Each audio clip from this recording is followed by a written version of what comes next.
성경 말씀은 시편 1편입니다. 시편 1편 말씀을 봉독하겠습니다. 복 있는 사람은 악인들의 꾀를 따르지 아니하며 죄인들의 길에 서지 아니하며 오만한 자들의 자리에 앉지 아니하고 오직 여호와의 율법을 즐거워하여 그의 율법을 주야로 묵상하는도다. 그는 시냇가에 심은 나무가 철을 따라 열매를 맺으며 그 잎사귀가 마르지 아니함 같으니 그가 하는 모든 일이 다 형통하리로다. 악인들은 그렇지 아니하며 오직 바람에 나는 겨와 같도다. 그러므로 악인들은 심판을 견디지 못하며 죄인들이 의인들의 모임에 들지 못하리로다. 무릇 의인들의 길은 여호와께서 인정하시나 악인들의 길은 망하리로다. 아멘. 오늘 추석주일이네요. 토요일 날이 추석인데 오늘 추석주일이라니까 이상하네요. 근데 어쩔 수 없죠. 지나고서 하질 않으니까. 추석은 한자어여서 요즘 한가위라고 많이 말하죠. 이 가위라는 게 가운데라는 뜻이고 이 한이라는 건 크다는 뜻이어서 한가위는 8월의 한가운데, 가을의 한가운데 어떤 큰 달이 1년 중 가장 큰 달이 뜬 날이다. 요즘에 달이 별로 신기하지 않지만 고대의 사람들에게 달은 태양보다 훨씬 더 신기하죠. 태양이 유익하긴 하지만 사람의 마음을 움직이기에는 좀 부족합니다. 해는 쳐다보기가 어렵잖아요. 뜰 때하고 질 때나 보지 낮에는 쳐다보면 눈 멀어서 보지도 못하고. 근데 달은요 커졌다 작아졌다 하는 것 같고 신기하죠. 또 밤이 완전히 칠흑 같은데 달이 뜨면 환하잖아요. 또 달이 떠야 물이 들어갔다 나갔다도 하고 계절의 변화를 더 많이 느끼니까 사람들이 달이 삶의 중심에 와 있고, 그래서 카렌다도 태양력보다는 달력, 원력이 더 중심이 되었던 거죠. 달이 1년 중에 가장 크게 뜨고 풍성한 수확을 거두는 그런 날이 고대인들에게는 최고의 축복의 날일 수밖에 없는 거죠. 그래서 그 마음까지도 풍성해서 더도 말고 덜도 말고 한가위만큼만 같아라 하는 말들을 하는 것입니다. 오늘 시편 말씀이 주어져서 이 시편에 따라서 그 인사를 드려본다면 더도 말고 덜도 말고 오늘 시편 시인의 복을 여러분들이 받으셨으면 좋겠습니다. 오늘 한가위 주일에 시편 1편을 주신 하나님께 감사하면서 이 1편에 따른 복이 여러분들에게 다 주어지시기를 간절히 소원합니다. 여기 복 내용이 나와 있는 게 참 좋잖아요. 시냇가에 심기운 나무가 시절을 쫓아 과실을 맺으며 그 잎사귀가 마르지 아니함 같이 그 행사가 형통하다. 형통한 복을 말씀하고 있는 거거든요. 그러니까 열매가 많고 또 잎사귀가 마르지 않아서 형통하다. 열매가 풍성하고 형통한 복이 여러분들에게 있으시기를 축원합니다. 축복에 대한 말씀을 많이 못해서 언제나 좀 미안한 마음이 저에게 있습니다. 강해 설교는 성경 본문을 그대로 설교하는 것이어서 성경이 축복의 말씀보다는 책망의 말씀, 돌아오라는 말씀, 심판의 말씀이 더 많은 것 같아요. 훨씬 많이 나오거든요.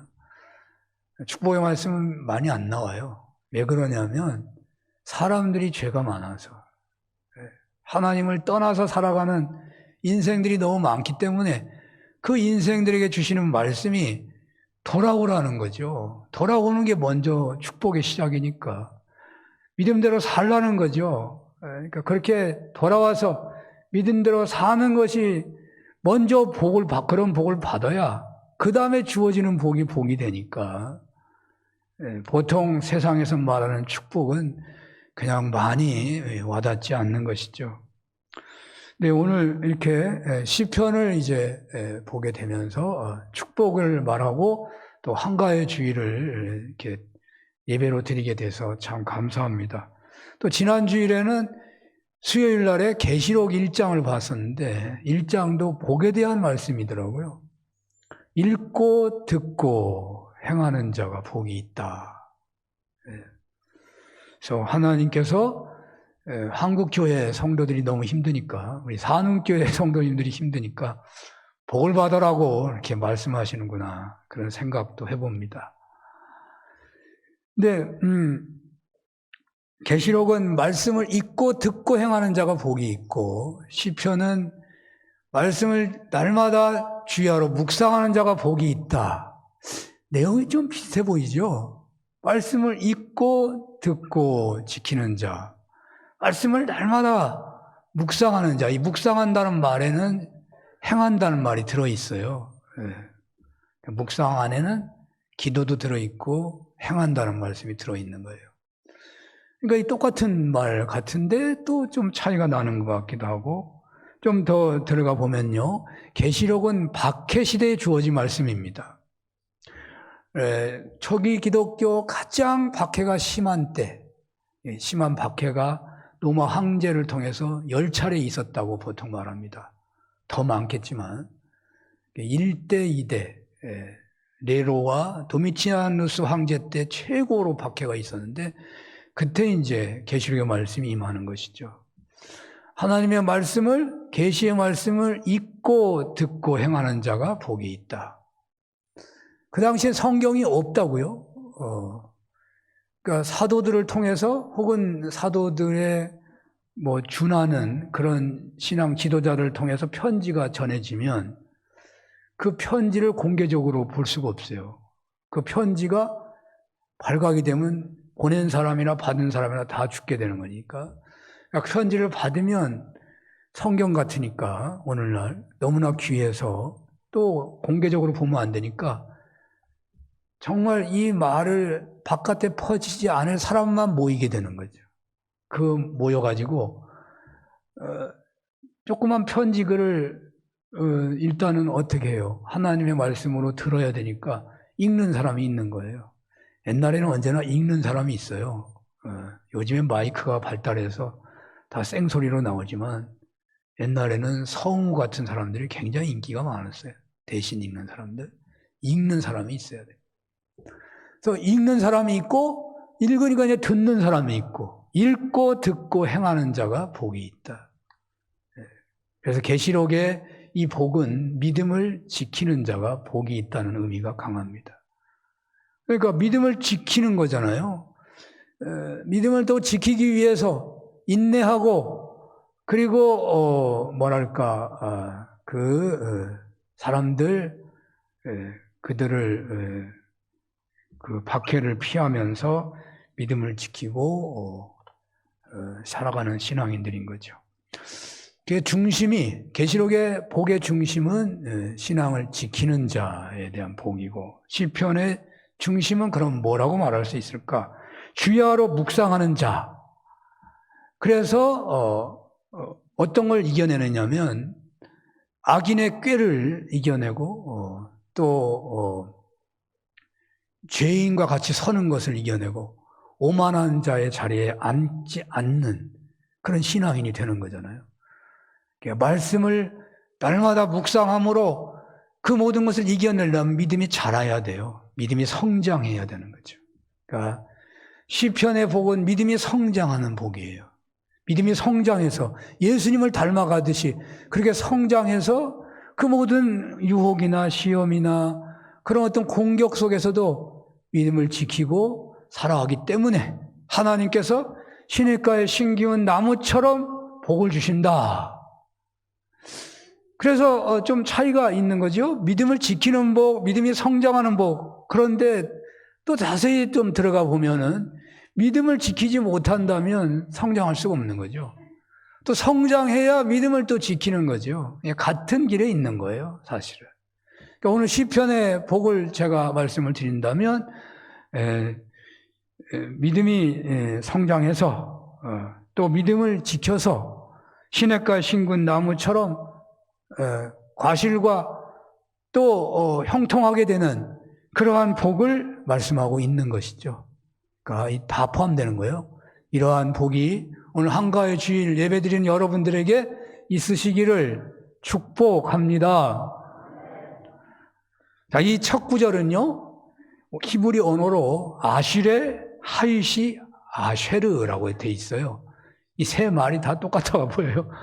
아시레, 하이시, 아쉐르. 이게 이제 번역하면 복 있는 사람 뭐 이런 거예요. 근데 시편이 150편으로 한 권에 전체가 150편인데 이거 5권으로 되어 있다고 그랬죠.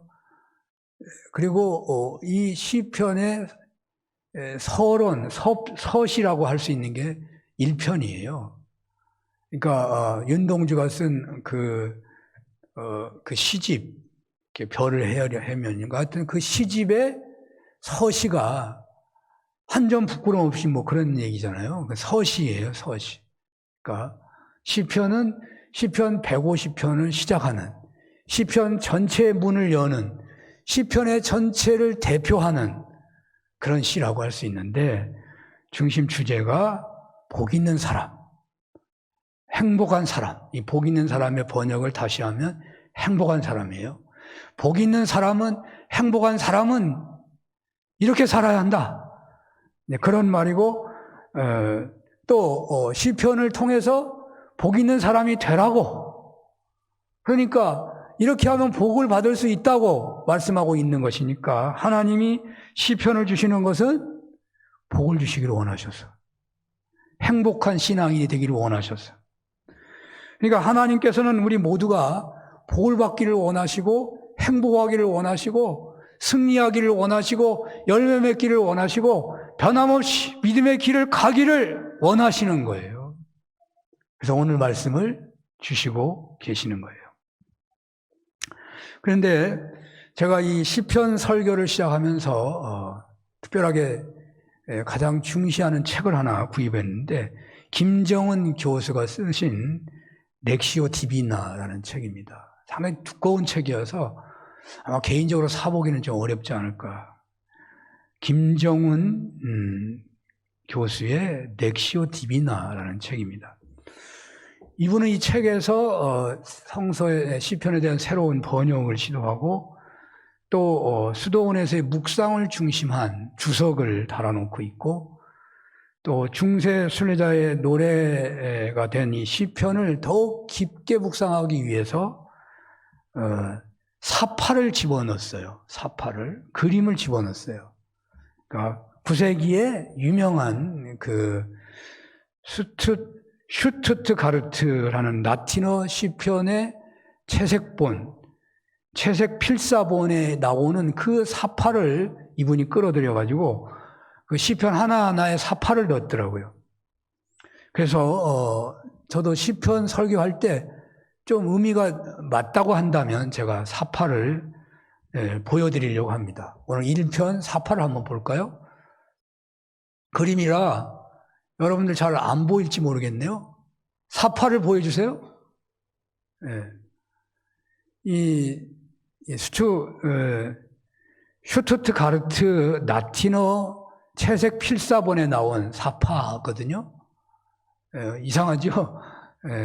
이 시대의 그림이 이러했어요. 중세의 이 그림은 9세기에 한 수도원에서 그려진 그림이거든요.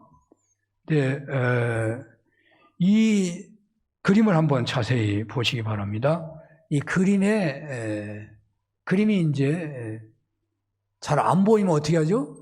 보이는 분만 보는 건데 안 보이면 좀 귀로 들으셔야 되겠네요. 이 그림이 이제 저도 잘 모르겠더라고. 계속 보면 볼수록 또 모르는 걸 알게 되고 또 보면서 시편을 묵상하게 되고 그래서 묵상이 좀 더 깊어지고 있구나 하는 생각이 들어서 이 그림을 여러분들에게 소개하게 된 것입니다. 자, 이 시편 시작이 아실의 하이시 아세르라고 그랬는데 이거는 히브리어고 로마 사람들은 라틴어를 썼어요. 라틴어. 로마 사람들 평민들은 헬라어를 썼는데 좀 귀족들은 라틴어를 쓴 거죠. 그러니까 우리나라 사람들이 옛날에 좀 양반들이 한문을 쓰고 평민들은 그냥 언문을 썼던 것처럼 헬라어는 모든 사람이 하는 말이에요. 공용어고 라틴어는 로마의 어떤 귀족들이 이제 신부들 어떤 고위 성직자들이 주로 보는 성경은 라틴어로 돼 있어요. 이게 라틴어 글씨거든요. 이 히브리어는 아실의 하이시 아셀인데 라틴어로는 베아투스 비르예요. 복 있는 사람이 베아투스 비르인데 이 그림에 보면 여러분 잘 안 보일 수 있어요.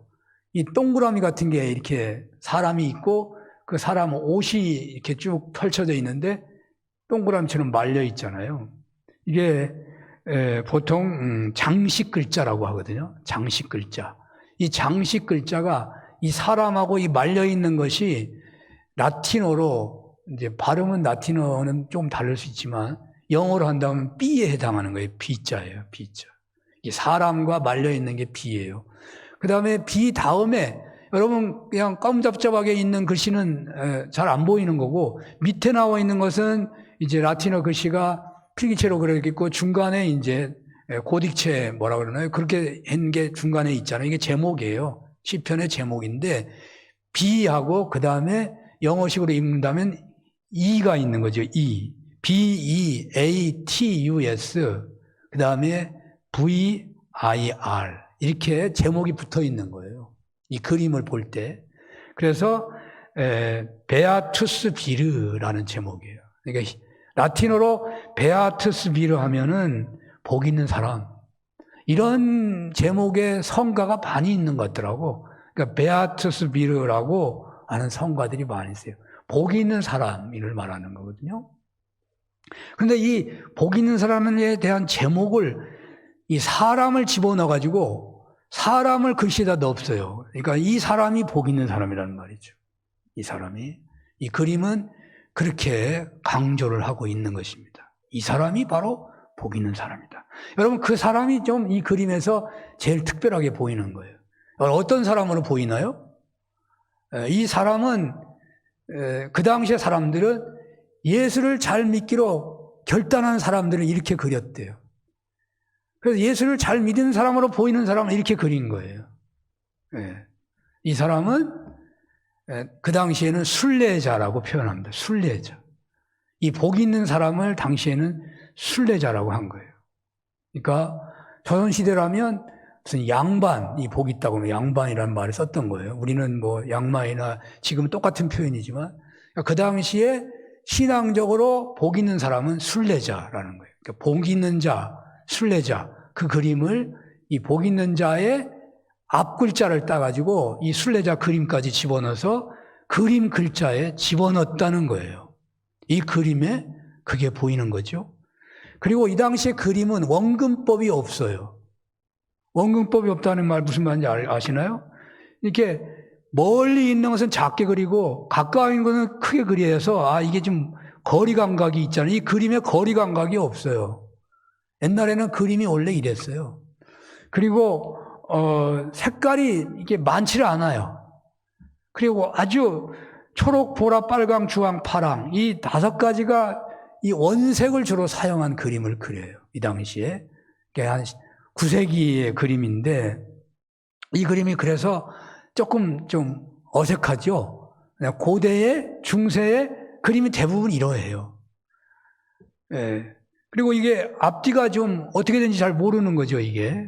그런데 좀 큰 것이 앞이고 뭐 작은 것이 뒤일 수도 있고 또 큰 것이 좀 강조된 것이고 작은 것은 좀 덜 강조된 거고 그런 거라고 볼 수 있죠. 자, 이 그림을 한번 보시기 바라는데요. 보면서 좀 얘기를 들어보십시오. 자, 오늘 설교자인 저는 이 그림을 보면서 또 시편을 묵상하면서 여기서 지금 복 있는 사람, 순례자, 이걸 아주 핵심적으로 그려놓으면서 이거를 보는 사람이 바로 이거를 묵상하는 바로 당신입니다라고 말하고 있는 거거든요. 이 객관적으로 어느 누구를 말하는 게 아니고 지금 성경을 보는 이 사람이 바로 이 사람이 돼야 한다는 뜻을 담고 있는 거예요. 바로 여러분이 복 있는 사람이다. 이 성경을 보는 사람이 복 있는 사람이 될 것이다. 그런 의미를 담고 있어요. 그래서 하나님께서는 이 시편을 어떤 의미로 주셨느냐? 복을 받기를 원해서, 행복하기를 원해서 주신다는 거예요. 어떤 복인가? 좌로나 우로나 치우치지 않고 오직 예수 그리스도만을 따르는 사람이 복 있다고 이 그림은 말하고 있어요. 그래서 이 그림에 이 복 있는 자, 순례자 앞에 누가 있어요? 예수님이 있잖아요. 예수님이 십자가 지시고 있는 모습이 보여요. 그리고 그 길을 걸어가는데 방해하는 자가 둘이 나오죠. 왜 둘만 나왔을까? 셋인데 제가 보기에는 축소하고 있는 거죠. 그런데 그 움직이고 있는 행동하는 사람, 가운데 있는 그 사람이 바로 악의 꾀를 따른다고 하는 그 악의 꾀를 발휘하는 사람이고 또 동시에 죄의 길에 선 사람이에요. 서 있는 사람이 두 가지를 다 포함할 수 있으시죠. 그 다음에 옆에 있는 사람은 앉아 있잖아요. 오만한 자의 자리에 앉지 말라고. 이 사람은 앉아 있어요. 의자가 보일 거예요. 앉아 있다. 이 그림 하나로 시편 전체를 1편을 이렇게 묵상할 수가 있다는 거죠. 자, 하나님께서 여러분 이 그림을 보고 뭐가 떠오르나요? 그림에서 무엇을 가장 강조한다고 생각하셔요? 이미 앞에 말씀드렸지만 바로 이 그림 언어, 장식 언어에 사람을 글자에 집어넣은 이 사람이 가장 강조되고 있죠. 복 있는 사람, 행복한 사람, 이 사람이 강조되고 있어요. 그러니까 이 그림에서 강조하는 것은 오직 예수님만 따르기로 결단하고 그 길을 걷고 있는 사람, 순례자, 그가 바로 행복한 사람이다. 복 있는 사람이라고 강조하고 있는 것입니다. 그러면 어떻게 해야 되겠습니까? 그렇습니다. 나도 이제 순례자가 되겠습니다. 나도 이제 순례자의 삶을 살겠습니다. 적당히 세상과 양다리를 거치며 살지 않고 오직 하나님만, 예수 그리스도만 따르는 신앙의 길에 서겠습니다. 그런 결심을 하라는 것이죠. 이것이 신앙의 출발이기도 하고요. 그러나 거창하게 생각하지 마십시오. 우리 창세기 12장을 볼까요? 여러분 잘 알고 있는 건데요. 이 창세기 12장 보면 나오는 거죠. 1절에서 4절 봅니다. 여호와께서 아브라함에게 이르시되 너는 너의 고향과 친척과 아버지의 집을 떠나 내가 네게 보여줄 땅으로 가라. 내가 너로 큰 민족을 이루고 네게 복을 주어 네 이름을 창대하게 하리니 너는 복이 될지라. 너를 축복하는 자에게는 내가 복을 주고 너를 저주하는 자에게는 내가 저주하리니 땅의 모든 족속이 너로 말미암아 복을 얻을 것이라 하신지라. 이에 아브라함이 여호와의 말씀을 따라갔고 롯도 그와 함께 갔으며 아브라함이 하란을 떠날 때에 75세였더라. 우리가 믿음으로 아브라함의 자손이 됐다 그러는 거잖아요. 아브라함은요 순례자였잖아요. 순례자예요. 자기 일가 친척 고향 아버지를 떠나서 가나안 땅으로 간 사람이잖아요. 하나님의 약속을 믿고 떠난 것처럼 오늘 시편에서 증언하고 있는 순례자처럼 이렇게 살아가겠다고 다짐하시면 어떠하겠습니까? 오늘 이런 다짐을 통해서 오늘 시편에 약속하신 복을 받으라는 것입니다. 오늘 본문에서 주님께서는 여러분들이 다 복을 받기를, 행복하기를 원하시고 계세요. 여기 사파에서는 주인공 어떤 사람을 말하고 있지만, 순례자를 그리고 있지만 이 그림을 보는 사람마다 이 사파의 주인공이 바로 그 자신이라고 말하고 있는 거거든요. 자, 오늘 본문에서 주님께서는 순례자가 되기로 출발하기만 하면 복을 받거나 행복한 사람이 된다고 말하고 있지는 않아요. 순례자에게 복을 약속하시면서 그 순례자의 길에는 세 가지의 걸림돌이 있다고 말하고 있는 것입니다. 보통 사람들도 이런 말들 하잖아요. 사람이 일생을 살다 보면 세 번의 죽을 고비가 있다. 저는 어렸을 때 이런 말을 많이 들었어요. 사람들이 그런 말을 많이 하더라고. 죽을 고비 넘겼으니까 이제는 죽을 고비 없을 거야. 뭐 그런 식으로 말을 하더라고요. 근데 이런 것이 속담이고 격언이고 막 그래가지고요. 우리는 의외로 성경 말씀보다 이런 말이 더 강력하고 영향을 주는 경우가 많아요. 우리는 이런 속담이나 격언에 속으면 안 돼요. 오늘 성경은 세 가지를 말하고 있지만 세 번을 말하고 있는 게 아니에요. 세 번 이런 일이 있을 것이다 이런 얘기가 아니에요. 우리들의 순례길에는 얼마나 많은 그러한 걸림돌이나 문제가 있을지 알 수 없어요. 인생이 얼마나 길어요. 세 번밖에 없겠어요. 그러나 그 걸림돌, 그 문제거리가 이 세 가지로 나타날 거다 그런 말이에요. 세 가지 차원이 있을 것이다. 예수님을 믿고 따르기 때문에 그 영생의 길, 구원의 길, 그 행복의 길을 가고자 하기 때문에 악인의 꾀나 죄인의 길이나 뭐 오만한 자에게 앉지 말라고 하는 이 말이 문제가 되는 것이지, 실제로 우리가 안 믿는 이방인에게는 이 내용이 문제가 안 되는 거예요. 사실은 아무 문제가 없는 거잖아요. 꾀를 써서 살아야 되고 돈을 벌기 위해서는 법을 어길 때도 있는 것이고, 또 우리가 좀 오만해야 좀 사람들 따라들지 그냥 항상 겸손해가지고 사람 구실 못하지 않나. 이 세상의 가치관은 전혀 이런 것에 영향을 받지 않죠. 우리가 믿는 사람, 그리스도의 길을 따르려고 결단하는 순간에 이런 것들이 언제나 시험이고 문제로 다가오게 되는 것 뿐인 것이죠. 그러니까 순례자의 살기로 결단하는 사람에게는 이 세 가지 방향의 걸림돌이나 문제가 다가올 수 있다는 거예요. 앞에서 말씀해 주신 진리의 길을 똑바로 걷는 복, 수고의 대가를 얻을 뿐만 아니라 번성하고 성공하고 승리하는 복을, 그 행복을 빼앗아가고자 사단이 이러한 것으로 우리를 흔들 수 있는 거예요. 그렇습니다. 순례길에 들어서기로 했다면 아브라함이 길을 떠나자 복이 된 것이 아닌 것처럼, 순례길에 들어섰다고 하더라도 아브라함이 고향을 떠난 순간에 그 모든 것이 다 믿음의 조상으로 그냥 등극이 된 게 아니잖아요. 어찌 보면 아브라함이 믿음의 조상으로 등극된 것은 이삭을 바칠 때에야 등극이 된 거예요. 그러니까 우리가 순례길에 들어선 신앙인에게도 주님 앞에 가기까지, 주님을 닮은 영성가가 되기까지는 계속해서 이러한 문제거리 앞에 놓이게 된다는 말이죠. 주님께서는 다시금 확인하십니다. 여러분들이 진정 복을 받기를, 여러분들이 진정 행복하기를, 여러분들이 진정 생명을 그때 더 풍성하기를 원하십니다. 말씀하시는 복을 받으려면 순례길에 들어서기로 결단하셔야 된다는 거예요. 그러나 순례자가 된다는 것이 무슨 거창하고 어마어마한 것이 아니에요. 그러니까 너무 염려하지 마시고, 오늘 시편은 뭐라고 말하고 있냐면 날마다 계시의 말씀을 묵상하면 된다고 말하고 있어요. 그러니까 오늘 말씀을 묵상하기만 한다면, 이 세 가지인데 뭐 대단한 거 아니잖아요. 이 세 가지만 묵상한다면 여러분은 순례자의 길에 서 있는 것과 같다는 거예요.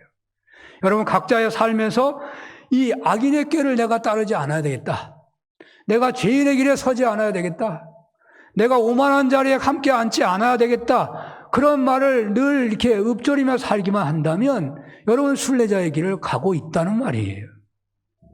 자, 그런데 그게 구체적으로 뭘까? 사람마다 다 다르거든요. 그래도 한 번 더 여러분의 묵상을 돕기 위해서 좀 설명을 해볼까요? 1절, 2절 한번 보겠습니다. 다 같이 우리 한 목소리로 읽겠습니다. 복이 있는 사람은 악인들의 꾀를 따르지 아니하며 죄인들의 길에 서지 아니하며 오만한 자들의 자리에 앉지 아니하고 오직 여호와의 율법을 즐거워하여 그의 율법을 주야로 묵상하는도다. 아멘. 악인의 꾀는 뭘까요? 이거 해석하는 사람은 또 다를 수 있어요. 보통 모략을 말합니다. 악인들, 세상 사람들의 모략, 세상적인 지혜를 말한다고 할 수 있어요. 그러니까 이것은 성공을 하기 위한 무슨 지혜, 남보다 높아지려고 하는 지혜 뭐 이런 거죠. 그래서 그러나 이것이요 믿는 사람들에게 모든 사람들에게 덕을 끼치는 건 아니에요. 우리가 정말 지혜롭게 성공하기 위해서 열심히 살다 보면 가정을 멀리할 수 있어요. 그건 지혜로운 게 아니에요. 그러나 성경적으로는 지혜로운 게 아니에요. 자녀를 돌보고 자녀를 위해서 기도하는 걸 멀리한다? 그것도 성경적이지 않아요. 세상은 성공하기 위해서 나가지만은 그래서 자녀를 희생할 수 있다고 말할지 모르지만 성경은 아니에요. 그건 잘못된 거예요. 그러니까 이 세상의 꾀를 따르지 말라는 거죠. 정말 성경에서 말하는 행복한 신앙인, 정말 복된 신앙이 되기를 원한다면 악인의 꾀를 따르지 말아라. 이 악인의 꾀를 따르다 보면요, 죄의 길에 들어서게 되는 거예요. 죄는 관역에서 벗어났다는 거예요. 죄를 범하게 된다는 것이죠. 그래서 악인의 꾀를 따르는 중에 예를 들어서 운동선수들이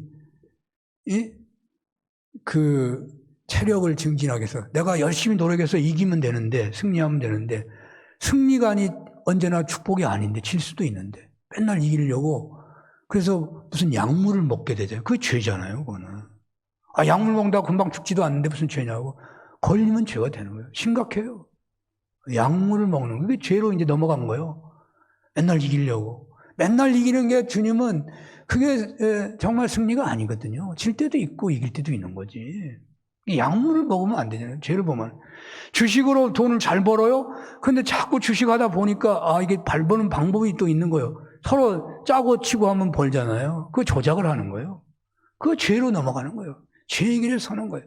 그런데 이러한 일에 얼마나 쉽게 넘어갈 수 있는지 아세요? 우리가 살다 보면.